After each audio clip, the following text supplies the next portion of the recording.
नमस्कार, आप देख रहे हैं सामना एक्सप्रेस। मैं हूं आपके साथ पंकज मेनारिया। सन 2014 के चुनाव, लोकसभा चुनाव के बाद में देश में ऐसे कई बदलाव हुए हैं। बदलाव में सबसे पहले एक चीज़ आई डिजिटल इंडिया की। प्रधानमंत्री नरेंद्र मोदी ने डिजिटल इंडिया के माध्यम से हर चीज़ ऑनलाइन कर दी है। डिजिटल पेमेंट से लगाकर हर चीज़ आज ऑनलाइन है।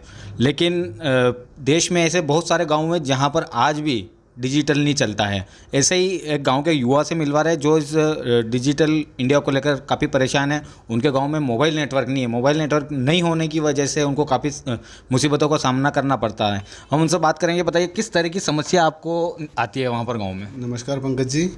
हमारे गांव बिसलवास खुर्द में 2014 से पहले तो नेटवर्क था ही नहीं। उसके बाद मोदी जी जैसे डिजिटल इंडिया हुआ तो हमारे यहाँ नेटवर्क मतलब आता भी नहीं बिल्कुल। हर छोटे से छोटा इवन अगर आपको छोटा सा पेमेंट ट्रांसफ़र भी करवाना है तो आपको नीमच आना पड़ता है, और नीमच पड़ता है हमारे यहाँ से 15 किलोमीटर।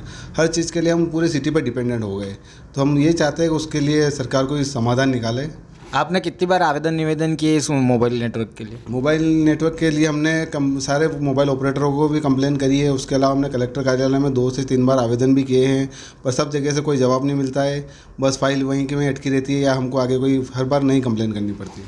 तो जैसे मोबाइल बहुत ज़रूरी हो गई आज के समय में, है ना? बात करने के लिए भी आदमी को मोबाइल, तो फिर आप घर में रहते हो तो कैसे किस तरह बात कर पाते हो, क्या रहता है? घर में तो सर बात करना तो दूर की बात, मतलब कुछ मैसेज तक नहीं आते। इवन उसके लिए हमको या तो गांव से बाहर जाना पड़ता है या पहाड़ी के ऊपर जाना पड़ता है। हमारे गांव के पास पठार आएगा तो पठार के ऊपर चलना पड़ता है। इनमें जनप्रतिनिधियों से भी बात करी आपने? किसी जनप्रतिनिधि से आपकी समस्या बताई उनको?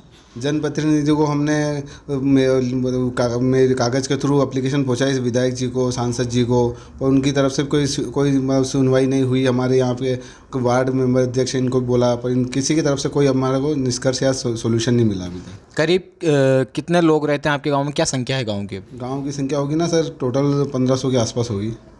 1500 लोगों को ये समस्या का समस्या से जूझना पड़ रहा है। समाधान के लिए और क्या कुछ आगे करेंगे आप? समाधान के लिए तो हम तो अब कॉमन मैन आवेदन ही दे सकते सब जगह। हमने आवेदन दिए, ऑपरेटर को दिया, सरकार को बोला, ट्राई को भी ट्वीट किया। हर संस्था जो इससे रिलेटेड है हम सबको इन्फॉर्म कर चुके हैं, पर कोई सोल्यूशन नहीं मिल रहा हमको। अभी तक कोई सोल्यूशन किसी की तरफ से नहीं मिला? किसी की तरफ से कोई सोल्यूशन नहीं है। कंपनी के वो भी आते हैं, ऑपरेटर देख के जाते हैं, फिर वो कुछ सोल्यूशन नहीं दे पाते हमको। इसके अलावा जैसे ये हो गई मोबाइल नेटवर्क की बात, इसके अलावा और ऐसी क्या कुछ मूलभूत सुविधा है जो जिससे गाँव वालों को जूझना पड़ रहा है?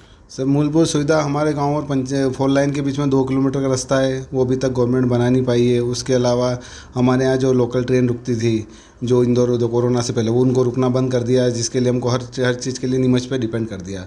मतलब लोकल सारी चीज़ें गवर्नमेंट ने 2000 ये कोरोना के बाद ट्रेन बंद हो गई। उसके अलावा पानी की मूलभूत सुविधा हमारे गाँव में अभी नल जल योजना सबको अपने प्राइवेट सोर्स से ही लाना पड़ रहा है। बाकी गवर्नमेंट का ऐसा पानी का कोई सोर्स नहीं है हमारे यहाँ।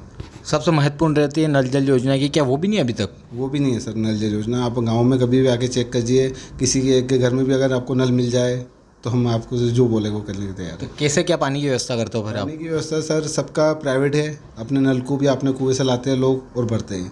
कहीं कहीं गवर्नमेंट ने टंकी लगा रखी है, उससे पानी भर के घर लाना पड़ता है।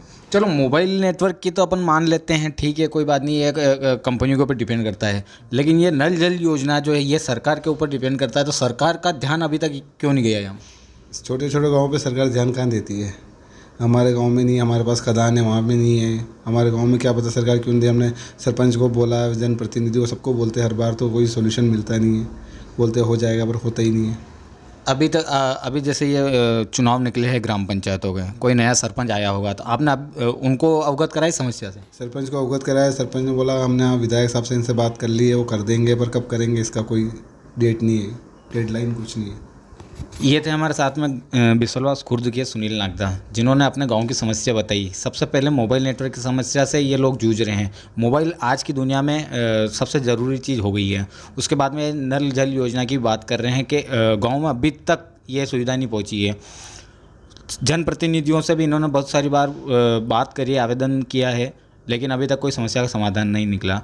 ऐसे ही बहुत सारी खबरों के लिए बने रहिए हमारे साथ। सामना एक्सप्रेस पे प्रवीण गोस्वामी के साथ पंकज मेनारिया।